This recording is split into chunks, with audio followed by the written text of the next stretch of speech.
¿Y si te dijera que el discurso más poderoso que jamás se pronunció en un foro nacional de educación no vino de ningún doctor, ningún ministro, ningún experto con un currículum de 10 páginas, sino de un hijo de albañil? Sin traje, sin PowerPoint, con un cuaderno gastado bajo el brazo y una historia que casi nadie dejó que fuera contada.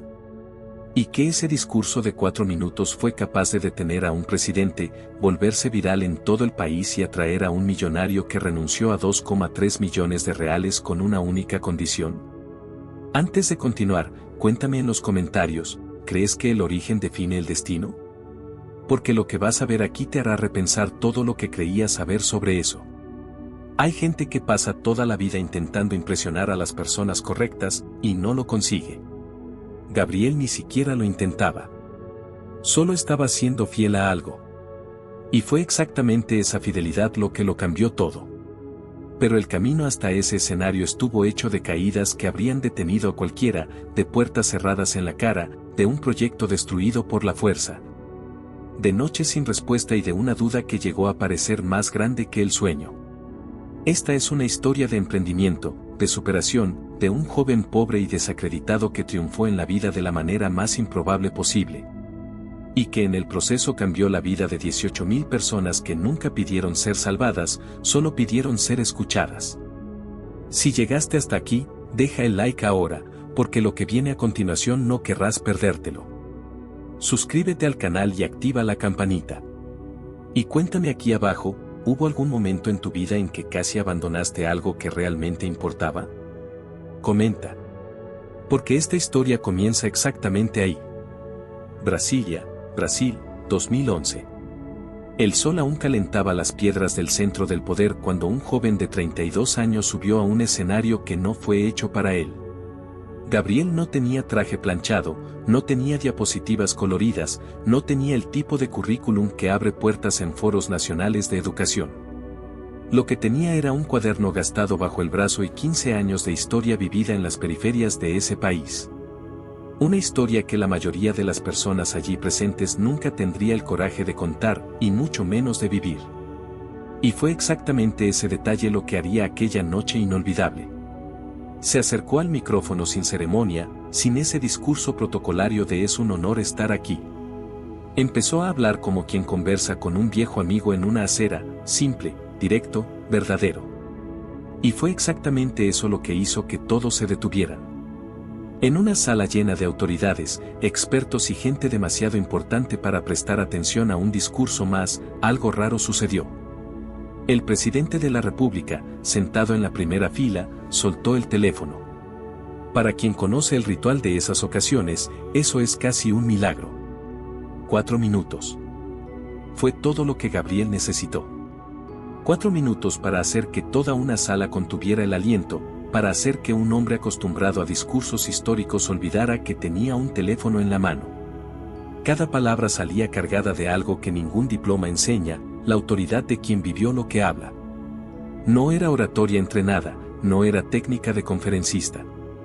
Era verdad pura, cruda, de ese tipo que atraviesa cualquier defensa y llega directo al pecho. Cuando la última palabra salió, cayó un silencio de esos que pesan, el tipo de silencio que antecede a algo grande. Luego vino el aplauso. No el aplauso educado de un evento oficial, sino ese que sube del pecho, involuntario, el tipo que hasta quien no quería aplaudir no puede contener. Gabriel se quedó parado en el escenario por un segundo, sin saber muy bien qué hacer con todo eso. Un joven pobre, desacreditado por tanta gente, siendo ovacionado en el corazón del poder de ese país. Allá adentro, mientras el ruido tomaba cuenta del salón, Gabriel miró el cuaderno que sostenía con las 2 manos y pensó en algo que se quedaría con él para siempre. Si una sola palabra, dicha de la manera correcta, fue capaz de detener a un presidente, ¿qué podría hacer esa misma palabra por un joven pobre que nunca fue escuchado en su vida? Que nunca tuvo a alguien mirándolo a los ojos y diciéndole, lo que tienes que decir importa. Esa pregunta no era retórica. Era el proyecto de toda una vida revelándose en un único instante iluminado. Pero para entender cómo un hijo de albañil llegó hasta ese escenario sin traje y sin PowerPoint, y salió de allí cargando el embrión de un movimiento nacional, es necesario volver atrás. Volver muy atrás, a una favela de Sao Paulo, donde todo comenzó de la manera más improbable posible. Donde un joven pobre y desacreditado aprendió, de la manera más dura, que el fracaso no es el fin de la historia.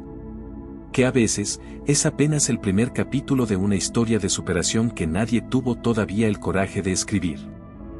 No siempre fue así. Antes del escenario, antes del aplauso, antes de cualquier reconocimiento, había un niño creciendo en el Jardín Victoria, una de las favelas más olvidadas de Sao Paulo. Gabriel era hijo de albañil, nieto de migrante nordestino, y aprendió desde temprano que ciertas puertas del mundo no fueron construidas para él. La pobreza no era solo falta de dinero, era falta de permiso. Permiso para soñar, para ocupar espacios, para creer que su historia tenía valor. Y fue dentro de esa realidad dura que su voz comenzó a forjarse. A los 14 años, sucedió algo que parece pequeño pero que lo cambió todo. Gabriel fue a la biblioteca pública del barrio con un bloc de notas en la mano y sed de aprender, de ese modo genuino, de joven pobre que todavía no aprendió que el sistema no fue hecho para él. En la entrada, el empleado pidió comprobante de domicilio fijo. Gabriel no lo tenía.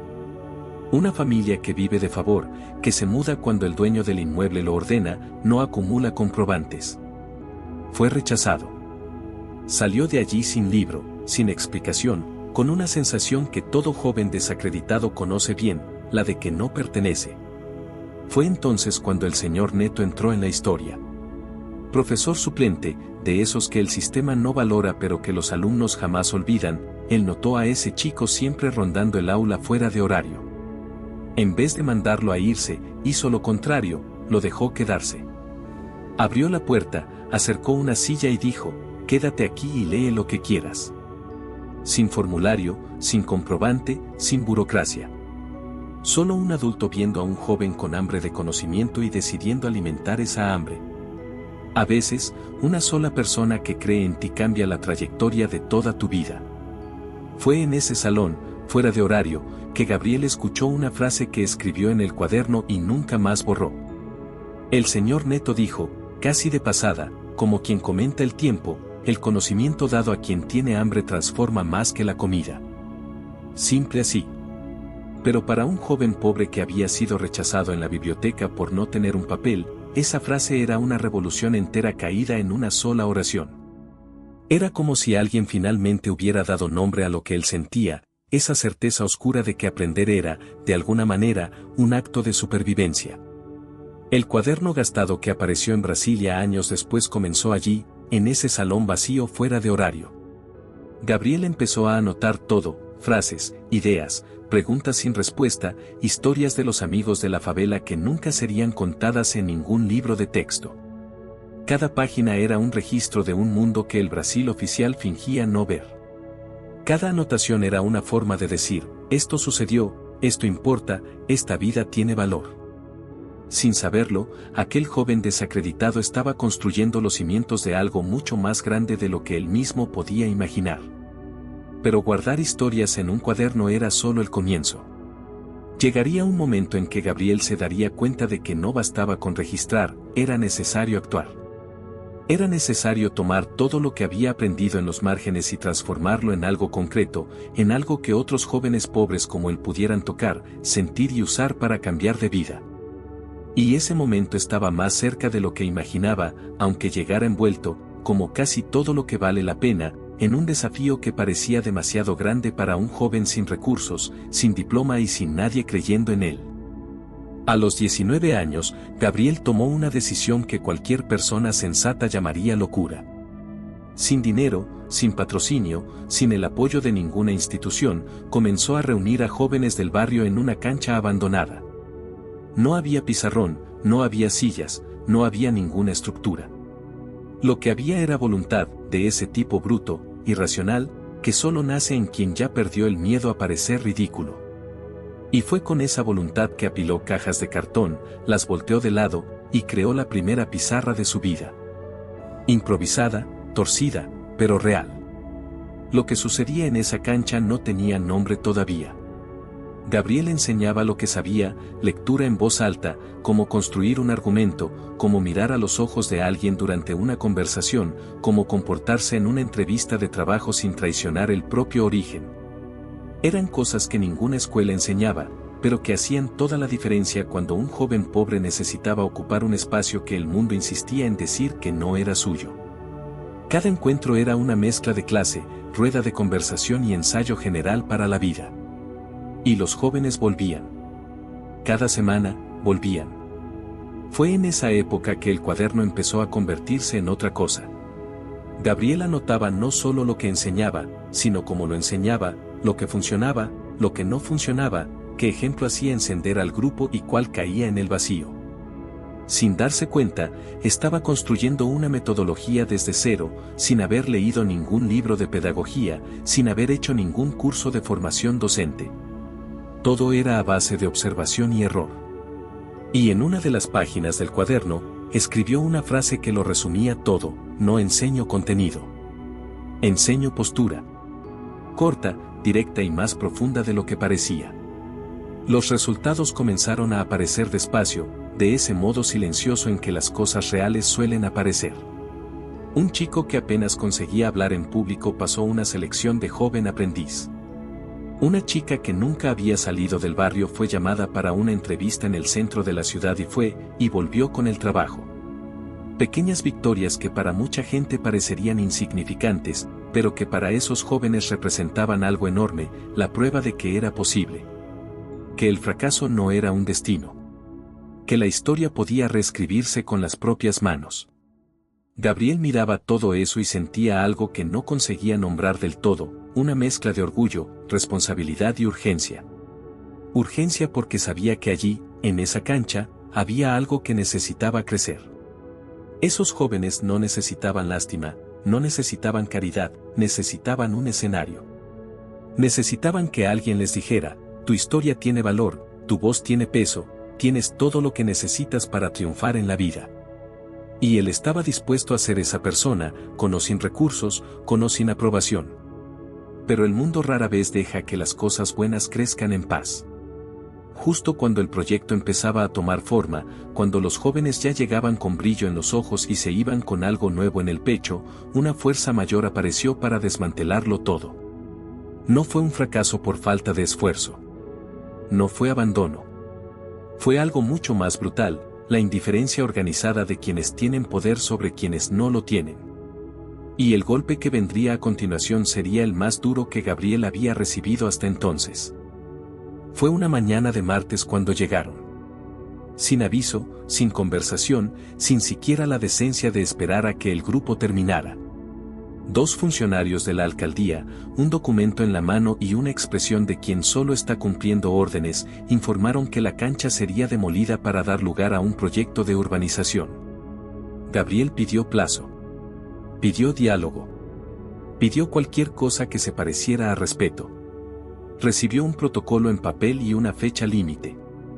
3 días. El proyecto que había tardado años en construir tenía 3 días para dejar de existir. La demolición fue rápida, como siempre son las destrucciones cuando quien manda no tiene nada que perder.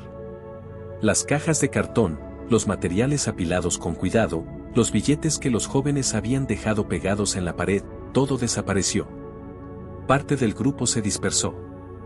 Algunos simplemente dejaron de aparecer, como si la caída del espacio físico también hubiera derribado la creencia de que aquello era real. Gabriel se quedó parado en medio de ese vacío por un tiempo que él mismo no consigue medir bien. Era el tipo de silencio que no tiene nada de sagrado, solo tiene peso. Vino entonces la fase más solitaria de toda esta historia de superación. Gabriel tocó puertas de ONG, Secretaría de Educación, Asociación de Barrio, Proyecto Social. Llevó el cuaderno, mostró los resultados, contó las historias de los jóvenes que habían cambiado de vida. Escuchaba gestos de asentimiento, elogios vagos y promesas que morían en el pasillo. Lo trataban con esa cordialidad fría reservada para quien el sistema ya decidió que no va a apoyar, no porque sea malo, sino porque no cabe en ninguna casilla de formulario. Un joven pobre con un método no certificado no tenía lugar en el catálogo de las instituciones. La crisis golpeó fondo. Gabriel, que había pasado años creyendo que el trabajo hablaría por sí solo, empezó a cuestionarlo todo. En un momento de honesto agotamiento, escribió en el cuaderno una frase que hasta hoy duda en mostrar a otros: quizás cambiar las periferias es conversación de quien nunca vivió en ellas. Era el fracaso hablando más alto que la fe. Era el cansancio de un emprendedor que lo dio todo y lo vio derrumbarse no por su propio error, sino por la indiferencia de quien tenía poder y eligió no usarlo. Esa frase era un desahogo, pero también una advertencia: estaba al límite. Lo que pocos saben es que ese tipo de caída es, en realidad, una encrucijada disfrazada. Todo joven desacreditado que intenta triunfar en la vida llega a un punto así, donde el esfuerzo parece no ser suficiente, donde el sistema parece demasiado grande, donde rendirse empieza a parecer no una debilidad, sino una elección racional. Gabriel estaba exactamente en ese punto. Sin espacio, sin apoyo, sin parte del grupo. Solo con el cuaderno y con una duda enorme sobre si valía la pena continuar. Y fue precisamente cuando estaba así, en el fondo, solo en una plaza, que la historia dio un giro que no esperaba. A veces, el universo manda la respuesta de la manera más simple posible. No en un gran gesto, no en una inversión millonaria, no en un reconocimiento público.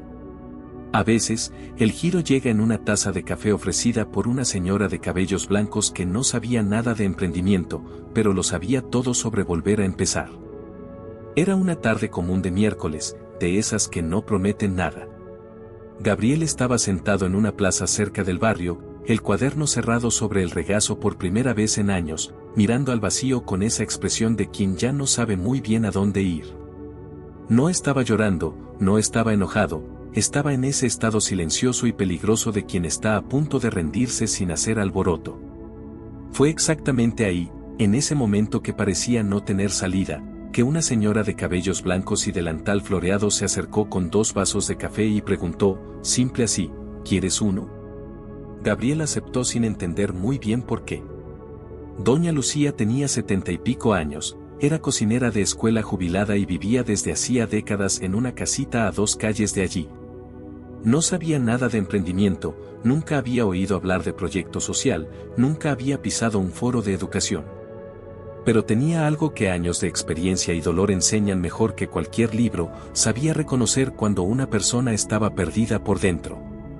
Se sentó al lado de Gabriel en silencio por un tiempo, tomando su propio café, sin ninguna prisa.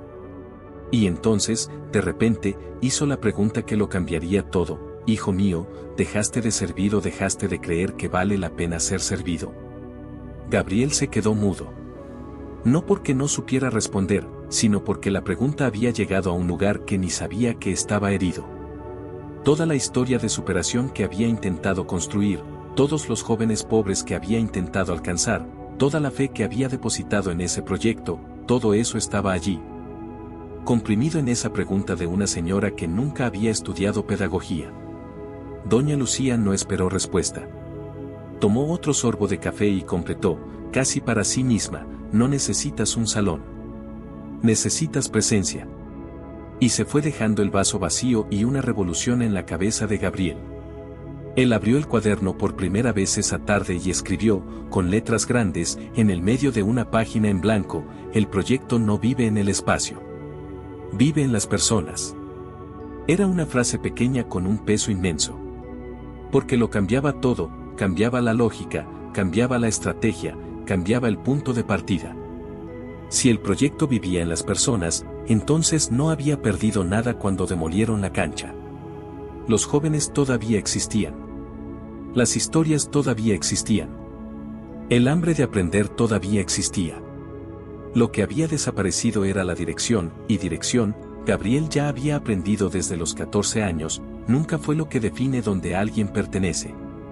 El nuevo comienzo no fue glorioso. No hubo discurso, no hubo cámara, no hubo nadie aplaudiendo. Gabriel simplemente se levantó de la plaza, agarró el cuaderno y se fue. Fue a la acera frente a la escuela pública del barrio. Fue al pasillo de un centro de salud donde los jóvenes esperaban atención. Fue al campo de fútbol donde los chicos jugaban al final de la tarde. Llevaba solo el cuaderno y la voz. Se detenía, conversaba, escuchaba, contaba historias. Y la gente se paraba a escuchar, porque hay algo en la voz de quien vivió de verdad que ningún micrófono sofistica y ninguna producción reemplaza. Pero doña Lucía había dado más que una frase. Había dado una filosofía. Y con una filosofía clara, Gabriel finalmente consiguió hacer lo que no había podido antes, transformar todo lo que vivía y enseñaba en algo con nombre, con estructura, con identidad propia. El proyecto que había nacido de cajas de cartón en una cancha abandonada estaba a punto de convertirse en un método. Y ese método, pronto, sería ridiculizado por los expertos, antes de cambiar la vida de miles de jóvenes desacreditados por todo ese país. Fue con un bolígrafo casi sin tinta y páginas ya amarillentas que Gabriel escribió el nombre por primera vez, Palabra de Origen. No vino de una reunión de branding, no vino de una consultoría, no vino de ningún proceso creativo elaborado. Vino de adentro, de la misma manera en que las cosas verdaderas suelen venir. Origen porque todo joven pobre carga una historia que el mundo insiste en tratar como desventaja, pero que Gabriel había aprendido, en la práctica, es la mayor fuente de poder que una persona puede tener. Y palabra porque era exactamente eso lo que él devolvía a esos jóvenes, la palabra que el sistema les había quitado antes de que supieran que la tenían. La metodología era simple de la manera en que las grandes ideas suelen serlo. Cada joven entraba al proyecto con una tarea, contar su propia historia. Sin juicio, sin corrección, sin nota. Solo contar. Y luego, poco a poco, Gabriel los enseñaba a transformar esa historia en argumento, cómo organizar lo que habían vivido, cómo presentar lo que pensaban, cómo ocupar un espacio en una conversación sin pedir permiso. Oratoria, escritura, liderazgo. No como disciplinas separadas, sino como partes de una única habilidad, la de existir con conciencia en un mundo que prefiere que los jóvenes pobres y desacreditados permanezcan en silencio. Cuando el método empezó a tomar forma, llegó también la primera gran crítica. Académicos que nunca habían pisado una favela miraron la apostilla de Gabriel, garabateada, llena de anotaciones al margen, sin referencias bibliográficas, y dijeron con todas las letras, esto no es pedagogía. Es improvisación. Y quizás tenían razón desde el punto de vista técnico. Pero Gabriel tenía algo que los críticos no tenían, resultados. Jóvenes pasando exámenes de admisión universitaria, consiguiendo el primer empleo, ganando concursos de redacción, subiendo a escenarios donde nunca habían imaginado estar. El fracaso de los demás se convirtió en combustible de su proyecto. Fue entonces cuando Gabriel hizo algo que separó este proyecto de superación de tantos otros que aparecen y desaparecen. En vez de ignorar las críticas o defenderse de ellas, las usó. Volvió al cuaderno, organizó todo con más rigor, documentó cada etapa del método, creó apostillas que cualquier facilitador pudiera aplicar sin depender de su presencia. Expandió a 3 comunidades al mismo tiempo. Cada una con un facilitador diferente, cada una con su contexto, pero todas usando la misma columna vertebral, la historia personal como punto de partida para cualquier aprendizaje. Era emprendimiento social en su forma más pura, resolver un problema real con lo que se tiene, sin esperar tenerlo todo. Los resultados no tardaron en llamar la atención. El boca a boca dentro de las comunidades fue creciendo despacio, de ese modo orgánico que no tiene cómo falsificar. Una madre le contaba a otra, un joven llevaba al hermano, un profesor de escuela pública recomendaba el proyecto a un alumno en riesgo de abandono. Hasta que un periodista de un medio local oyó hablar del proyecto, fue a una de las comunidades, se quedó 2 horas viendo un taller y salió de allí sin poder escribir la nota de inmediato, necesitó sentarse, respirar y procesar lo que había visto. El reportaje salió al aire un viernes por la noche. Y el lunes siguiente, el teléfono de Gabriel no paró de sonar. Lo que nadie sabía todavía, ni Gabriel, ni los jóvenes, ni el periodista, era que ese pequeño reportaje había llegado a la pantalla de una persona específica, en una oficina en Brasilia. En una tarde en que esa persona buscaba exactamente el tipo de historia que acababa de encontrar. Un asesor del Ministerio de Educación. Y la invitación que vendría a continuación pondría a Gabriel en un escenario que cambiaría no solo su historia, sino la de miles de jóvenes pobres y desacreditados que todavía ni sabían que él existía. El teléfono sonó una mañana de lunes y el número era de Brasilia. Gabriel miró la pantalla por algunos segundos antes de contestar, de ese modo de quien presiente que del otro lado hay algo grande, pero todavía no sabe si es buena o mala noticia. Era un asesor del Ministerio de Educación, voz formal, vocabulario de documento oficial, invitando a Gabriel a hablar en un foro nacional de educación. Foro nacional. Gabriel repitió las palabras mentalmente mientras el asesor explicaba los detalles. Fecha, lugar, formato, tiempo de intervención. 4 minutos en el escenario. 4 minutos para representar 15 años de historia vivida en las periferias de ese país. La primera reacción no fue gratitud. Fue duda. Una duda honesta, de esa que solo aparece en quien fue joven, pobre y desacreditado por tiempo suficiente como para internalizar que ciertos espacios no fueron construidos para él. No soy doctor. No tengo diploma. Nunca publiqué nada en una revista académica. ¿Qué voy a decir allá? Esa pregunta estuvo dando vueltas en la cabeza de Gabriel por días. Tenía el método, tenía los resultados, tenía el cuaderno lleno de historias reales que valían más que cualquier tesis. Pero el síndrome del impostor no pide permiso, llega junto con la invitación e instala duda donde debería haber certeza. Fue la hermana mayor quien cortó el nudo. En una conversación rápida en la cocina, sin drama, sin discurso motivacional ensayado, lo miró y dijo algo que él no esperaba: tienes lo que ningún doctor tiene, todavía vives cerca de quien necesita. Simple así. Sin adornos, sin exageraciones. Pero esa frase hizo lo que ningún argumento racional había conseguido hacer: desarmó la duda. Porque era verdad. Gabriel no era especialista en educación desde el punto de vista académico. Era especialista en realidad. Y realidad, en ese escenario, iba a pesar más que cualquier referencia bibliográfica. Compró el pasaje de autobús, 14 horas de viaje, ventana, sin reclinarse bien. Llevó el cuaderno en la mochila y durante todo el viaje fue escribiendo, tachando, reescribiendo. No era un guión de presentación, no era un script de conferencista profesional. Era un proceso de organizar lo que estaba adentro para poder sacarlo con claridad. Cada curva de la carretera, cada parada en la gasolinera, cada amanecer que apareció por la ventana mientras el autobús cruzaba el país. Todo eso estaba siendo procesado junto con las palabras que Gabriel elegía y descartaba en el cuaderno. Cuando llegó a Brasilia, fue directo a un albergue barato cerca del lugar del evento. Se duchó, se cambió de ropa, la mejor que tenía, que no era traje, pero estaba planchada, y salió a caminar por el centro de la ciudad antes de que el foro comenzara. Había algo perturbador en ese contraste: él, hijo de albañil, criado en la favela, caminando por los pasillos de mármol de una capital construida para albergar el poder. Pero en vez de sentirse pequeño, sintió algo diferente. Sintió que estaba exactamente donde necesitaba estar, no a pesar de dónde había venido, sino por eso. En el momento en que subió al escenario, Gabriel no leyó nada. El cuaderno estaba en la mochila, debajo de la silla, fuera del escenario. Todo lo que había escrito en las 14 horas de autobús ya no estaba en el papel, estaba dentro de él. Hablar de memoria, desde adentro, de ese modo que solo es posible cuando la historia que cuentas es genuinamente tuya.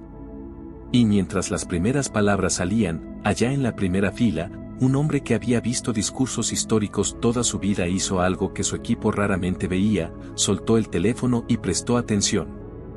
Lo que sucedió en los 4 minutos siguientes, ya lo sabes. Lo que sucedió después, todavía no. El aplauso todavía no había terminado cuando el presidente se levantó. No fue un gesto ensayado, no fue protocolo, no fue el tipo de movimiento que un asesor orienta antes de un evento oficial. Fue instintivo, el gesto de alguien que acaba de escuchar algo que removió algo allá adentro y no puede quedarse sentado fingiendo que todo está normal. Caminó hasta el escenario mientras toda la sala observaba en silencio sorprendido, le extendió la mano a Gabriel e hizo una pregunta en vivo, con el micrófono, para que todos oyeran: ¿qué necesitas para escalar esto? La sala contuvo la respiración. Era el tipo de pregunta que paraliza a cualquiera: la presión del momento, el micrófono enfrente, el presidente del país mirando a los ojos, toda la platea esperando. Cualquiera habría pedido un segundo para pensar. Gabriel no lo pidió. Respondió en el momento, sin dudar, con la naturalidad de quien había pensado en eso por años sin saber que algún día alguien con poder lo preguntaría. Necesitamos menos formulario y más confianza. La frase salió limpia, directa, sin adorno. Y fue exactamente la falta de adorno lo que la hizo poderosa. La respuesta se volvió viral esa misma noche. Perfiles de educación, emprendimiento social y políticas públicas compartieron el video del momento. Periodistas que cubrían el evento incluyeron la frase en sus notas. Menos formulario y más confianza se convirtió en título, en leyenda, en el tipo de frase que la gente pega en un post-it en el borde del monitor. Gabriel, que había dormido en el albergue barato la noche anterior, se despertó al día siguiente con su nombre siendo mencionado en medios que nunca habían cubierto nada relacionado con favela o joven pobre desacreditado. Pero la frase fue solo lo que el mundo vio. Lo que realmente lo cambió todo sucedió lejos de las cámaras, en el coffee break que siguió al cierre del foro. Gabriel estaba en un rincón, sosteniendo una taza de café que apenas había tocado, cuando un hombre de traje discreto y expresión tranquila se acercó. No había urgencia en su paso, no había ese tipo de energía expansiva de quien quiere impresionar. Era alguien acostumbrado a no necesitar demostrar nada. Extendió una tarjeta simple, sin cargo pomposo, y dijo solo, «Me recordaste por qué empecé». Gabriel miró la tarjeta. El nombre era Renato Cavalcanti. En ese momento, Gabriel todavía no sabía quién era Renato Cavalcanti. No sabía que era uno de los empresarios más influyentes del sector tecnológico del país, que había construido un patrimonio millonario partiendo de condiciones que no eran tan diferentes de las suyas.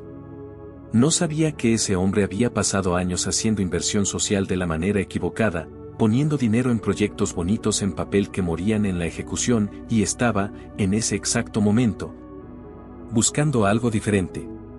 Algo real. La tarjeta fue al bolsillo del pantalón junto con una extraña sensación de que ese encuentro no había terminado allí. Lo que nadie en la sala podría prever era el tamaño de lo que ese apretón de manos discreto, en un coffee break de evento oficial, estaba a punto de poner en movimiento. No era solo una alianza, no era solo un aporte financiero, no era solo otro millonario añadiendo proyecto social al portafolio de responsabilidad corporativa. Era el encuentro de dos historias de superación que venían de puntos opuestos y convergían en un único propósito. Y en las semanas siguientes, cuando Renato pidió visitar una de las comunidades antes de cualquier decisión, lo que vio allí cambió para siempre la manera en que entendía lo que era, de verdad, invertir en personas. Renato Cavalcanti no era el tipo de millonario que aparece en la portada de una revista con sonrisa ensayada y frase motivacional. Era discreto, directo, del tipo que hace más de lo que habla y desconfía de quien hace lo contrario. Había construido su empresa de tecnología a lo largo de 20 años, comenzando en un cuarto de 3 metros cuadrados en un apartamento alquilado en Sao Paulo. Con una computadora vieja y una idea que todo el mundo dijo que no iba a funcionar. Conocía el fracaso por el primer nombre.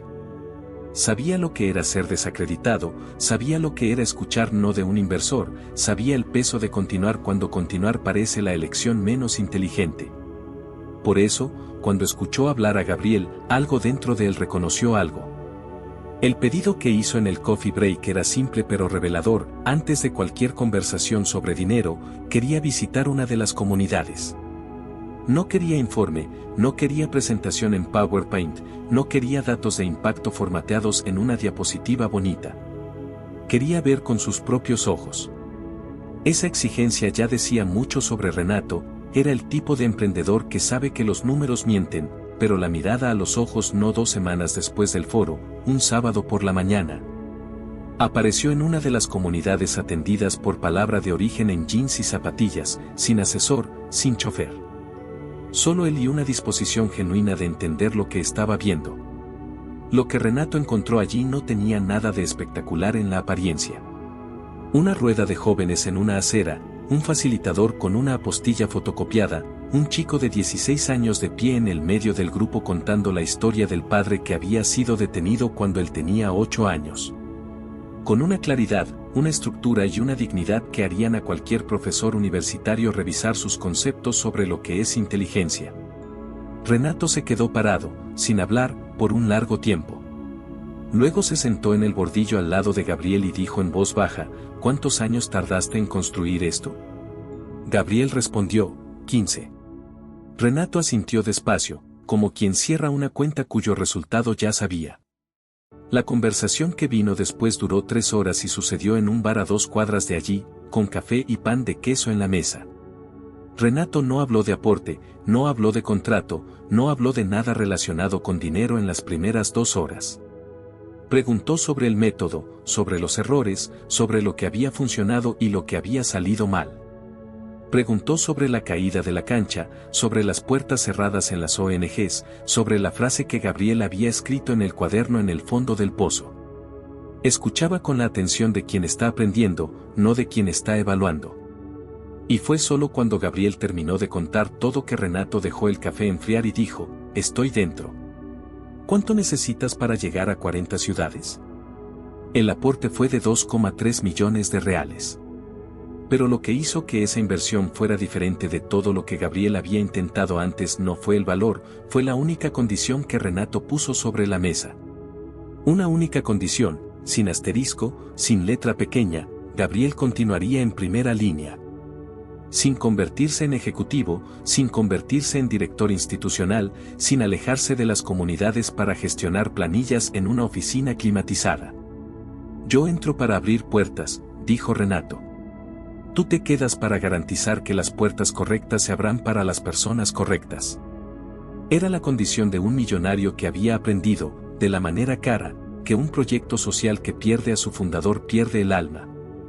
Lo que sucedió en los meses siguientes fue ese tipo de crecimiento que solo es posible cuando propósito y recurso van juntos en la misma dirección. Gabriel no necesitó abandonar el cuaderno, necesitó comprar más cuadernos. El equipo creció, los facilitadores fueron capacitados, las apostillas fueron revisadas e impresas a escala. Se mapearon ciudades, se firmaron alianzas, las escuelas públicas abrieron las puertas que antes estaban cerradas. Y en cada ciudad nueva, en cada rueda nueva, en cada joven pobre y desacreditado que se ponía de pie en el medio del grupo para contar su propia historia.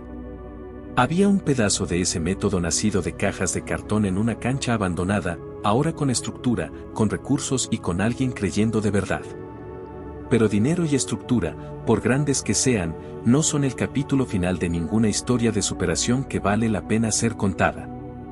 El capítulo final es otro. Es cuando el joven que fue rechazado en la biblioteca vuelve al escenario, años después, ya no solo, sino con otros jóvenes al lado que no existirían sin él. Es cuando el legado deja de ser sobre una persona y pasa a ser sobre un movimiento. Y ese capítulo estaba llegando, silencioso, inevitable y más hermoso de lo que cualquiera podría haber planeado. 5 años. Es el tiempo que separa a un joven pobre sentado en una plaza con un cuaderno cerrado sobre el regazo de un hombre de pie en un escenario nacional con 18.000 historias en la espalda. 5 años en que Palabra de Origen dejó de ser un proyecto de acera y se convirtió en un movimiento que había llegado a 38 ciudades, formado facilitadores, derrumbado barreras y demostrado, con datos y con gente real, que el fracaso no es un destino, es apenas un capítulo que la mayoría de las personas confunde con el fin del libro. Gabriel subió a ese escenario de nuevo, pero esta vez no estaba solo. A su lado, de pie, había jóvenes del propio proyecto. Jóvenes que años atrás no sabían que tenían voz. El discurso de esa noche fue diferente de todo lo que Gabriel había hecho antes. No había urgencia, no había nada que demostrar. Había gratitud, de ese tipo denso, que no cabe en una frase bonita ni en una publicación de redes sociales. Miró a la platea, miró a los jóvenes a su lado, miró el cuaderno que había llevado de nuevo, por hábito, y empezó a hablar. Contó sobre la cancha demolida. Contó sobre Doña Lucía y el café en la plaza. Contó sobre las 14 horas de autobús a Brasilia con el discurso siendo escrito y reescrito en la ventana empañada. Y contó sobre lo que había aprendido y que ningún emprendedor exitoso suele admitir en público, que los mayores giros de su vida no habían ocurrido en los momentos de fuerza, sino en los momentos de caída. Fue en ese discurso que Gabriel reveló el secreto que había guardado por años, la respuesta a la pregunta que todos hacían cuando escuchaban la historia. ¿Cómo un joven sin diploma, sin recursos, sin red de contactos, sin nada de lo que el sistema considera necesario para triunfar en la vida, había conseguido llegar hasta allí? La respuesta era simple y contraintuitiva de la manera en que las verdades profundas suelen serlo: nunca intenté impresionar al presidente. Solo intenté ser fiel a los chicos de la cancha. Fidelidad. No estrategia, no networking, no posicionamiento de marca. Fidelidad al propósito original, incluso cuando el propósito original no tenía dirección, no tenía patrocinio y no tenía nadie creyendo en él. Al final del discurso, una de las jóvenes del proyecto, 17 años, hija de empleada doméstica, primera de la familia en terminar la secundaria, se acercó al micrófono y leyó una redacción que había escrito en el proyecto. Era sobre la abuela, sobre la favela, sobre el sueño de ser abogada. Leyó con una voz firme que no pedía permiso para ocupar el espacio. La sala quedó en silencio primero, ese silencio que Gabriel conocía bien, el que antecede a algo grande. Luego vino el aplauso. Y en ese aplauso había algo que el aplauso de 5 años atrás no tenía: había continuidad. Había prueba de que una historia de superación, cuando es verdadera, no termina en quien la vivió. Se multiplica. Renato Cavalcanti estaba en la platea esa noche. No en el escenario, no en la mesa de honor, en la platea, en una silla común, al lado de facilitadores y socios del proyecto. Cuando los jóvenes terminaron de hablar y la sala empezó a dispersarse, él se quedó sentado por un momento, mirando el escenario vacío. Gabriel bajó, pasó por su lado, y Renato dijo apenas: valió la pena. 3 palabras. Sin informe de impacto, sin métrica de retorno sobre la inversión, sin nada que se parezca al lenguaje frío del mundo de los negocios. Solo 3 palabras dichas por un millonario que había aprendido, de la manera más hermosa posible, que la mejor inversión que existe es en un ser humano que ya sabe exactamente quién es. La frase que cerró esa noche no vino de Gabriel. Vino de una pantalla proyectada en el fondo del escenario, escrita a mano, al estilo del cuaderno gastado que había comenzado todo. El joven que fue rechazado en la biblioteca construyó la biblioteca viva más grande del país, hecha de historias que casi nadie dejó que fueran contadas. Era el fin de un capítulo y el comienzo de otro al mismo tiempo. Porque el legado no es lo que dejas cuando te detienes, es lo que sigue sucediendo cuando ya no estás mirando. Y en 38 ciudades, esa misma noche, jóvenes pobres y desacreditados estaban sentados en ruedas, abriendo la boca, contando sus propias historias, sin pedirle permiso a nadie. Y entonces, después de todo esto, de la cancha demolida, del café en la plaza, de las 14 horas de autobús, del discurso que detuvo a un presidente, del millonario que apareció en el coffee break, de los 18.000 jóvenes que encontraron su propia voz, queda una pregunta que no se puede ignorar: ¿qué te está impidiendo empezar? No mañana, no cuando la situación mejore, no cuando tengas más recursos, más tiempo, más certeza. Ahora. Porque Gabriel no tenía nada de eso cuando apiló cajas de cartón en una cancha abandonada y decidió que iba a enseñar lo que sabía a quien tenía hambre de aprender. Y mira a dónde llegó eso. La historia de Gabriel no es sobre talento raro o suerte extraordinaria. Es sobre algo mucho más accesible y mucho más incómodo al mismo tiempo: es sobre fidelidad. Fidelidad al propósito cuando nadie cree. Fidelidad al método cuando los expertos ridiculizan. Fidelidad a las personas correctas cuando el sistema insiste en cerrar todas las puertas. ¿Tienes un cuaderno? ¿Tienes una idea que no se va de tu cabeza? ¿Tienes un grupo de personas que podrían beneficiarse de lo que sabes, de lo que viviste, de lo que cargas? Entonces ya tienes suficiente para empezar. Exactamente como Gabriel tenía. Ahora necesito provocarte de verdad, porque sería fácil ver esta historia, emocionarse, aplaudir y seguir adelante sin cambiar nada. Pero no quiero eso para ti. Entonces responde con honestidad, aquí en los comentarios: ¿cuál es la cancha abandonada de tu vida? ¿Cuál es el proyecto que comenzaste y dejaste morir porque alguien demolió tu estructura? ¿Cuál es la frase que todavía no escribiste en el cuaderno porque todavía no creíste que valía la pena? Porque quizás lo que faltan no son recursos, no son conexiones, no es el millonario correcto apareciendo en el momento exacto. Quizás lo que falta eres tú decidiendo que tu historia merece ser contada. Gabriel fue rechazado en una biblioteca a los 14 años por no tener comprobante de domicilio. Construyó la biblioteca viva más grande del país. No porque el sistema cambió, sino porque decidió que no iba a esperar a que el sistema cambiara para empezar. Ese es el giro que ningún curso enseña, ningún mentor entrega listo, ningún aporte financia, la decisión de que eres suficiente para dar el primer paso, tal como eres, con lo que tienes, desde donde estás. Todo joven pobre y desacreditado que triunfó en la vida empezó exactamente en ese punto, en la decisión, no en la condición. Entonces ahora es contigo. Aplica. Toma lo que aprendiste aquí y haz algo con eso hoy, no la próxima semana, hoy. Y cuéntame en los comentarios qué va a hacer. Quiero saberlo. Y si esta historia te tocó, si te hizo pensar diferente sobre el fracaso, sobre el propósito, sobre lo que es posible cuando dejas de pedir permiso para ocupar el espacio que es tuyo. Compártela con alguien que necesita escuchar esto ahora.